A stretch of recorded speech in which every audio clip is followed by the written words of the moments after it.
Love is Blind is lying to you. Love is Blind is a perfect example of what I call the fairy tale industrial complex, which might seem like a big, grand idea, but it actually has practical application to your love life. Allow me to explain. Throughout your life, you have been getting a lot of messages about how love works from the media. Disney fairy tales are a perfect example of this. Romantic comedies are a perfect example of this. Storytelling in media, whether it's advertising, TV shows, songs, all sorts of different ways, we are told that love is this magical fantasy. And romantic love is the most special kind of love. And it's the rarest kind of love. And it's the love that when it comes along, it saves you. It makes everything in your life good, like the fairy tales, all the princesses, they're rescued by their Prince Charming, and then they live happily ever after. And that's how the story ends. Now, I am a romantic person. As you can imagine, being a love coach, being a matchmaker, I do this work because I love romance. But the problem with the fairy tale industrial complex is that it teaches us that love looks one way. And Love is Blind is a perfect example of what I mean. So, the premise of the show Love is Blind is that you have these people coming together and they are dating blind, meaning they're in these pods, there's a wall between them, they can't see each other, but they spend days and days getting to know each other, talking without knowing what the other one looks like. They're not supposed to share those details. They're just supposed to talk about themselves, what they're looking for in a relationship. And the show presents this as a really romantic experiment, and it's about the power of love and about how you might fall in love with someone who in the real world you never ever would have given a chance to because of how they looked, because maybe they weren't your type or they were a different race or et cetera, et cetera. But here on this show, this is where people actually get to know each other and fall in love for what matters. So that's a really nice sentiment. But if you actually watch the show, and I just finished watching season 10 of the show, what you see happens is that a lot of couples, they get infatuated with each other inside of these pods. And then in order to actually meet each other, they have to propose and get engaged. So we see these couples, and sometimes there's all this agonizing over should I pick this person or that person. Tends to be the men who are in the quote power position in this dynamic. And it's more often the men who are trying to choose between multiple women.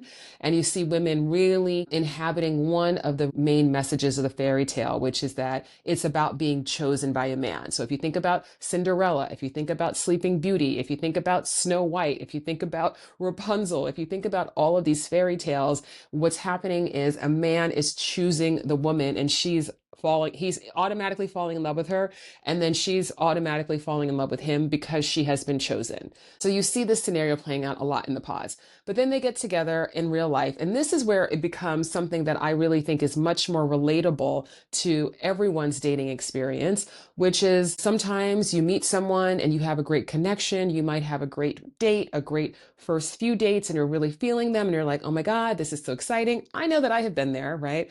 And then things fall flat. Maybe you get ghosted. Maybe the person starts switching up their behavior and they're suddenly not giving you as much of that attention or that energy that you were feeling at first. Maybe at first they were really romantic, but now they're starting to take you for granted. And you're kind of like, well, what happened to that person, right? So Chris Rock calls this dating your representative, right? So the representative came at the first few dates and they were like this, amazing person. And then you actually get to know them and you're like, wait, that's not actually how you consistently show up. So you see this play out in Love is Blind. And this is something that happens obviously in the real world too.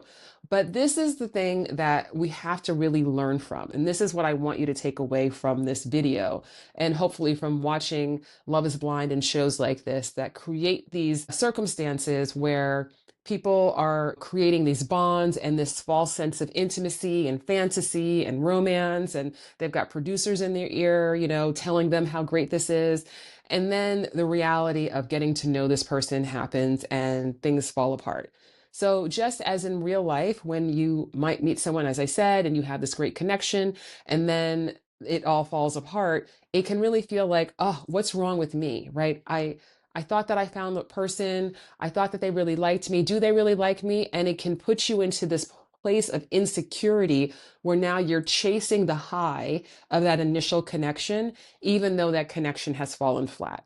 And you see this in Love is Blind. You see this with the different participants who, they're not getting along. They have all of these clashes, and they keep saying things to each other like, well, I just want to get back to where we were in the pods, right? So it's like, I want to just magically turn back time, and I want to magically go to that place where we were in this euphoric, exciting place, and we had all this sense of possibility, because the reality of it is not so glamorous anymore.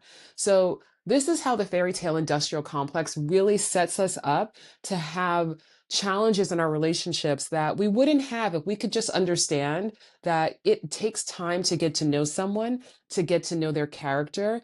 And we should not be chasing this high of like, oh my God, great, this person is perfect. Everything is perfect. I love everything about them. They love everything about me. And now we get to live happily ever after. Because you will notice in all of the fairy tales, where does the story end? The story ends with a fairy tale wedding and happily ever after.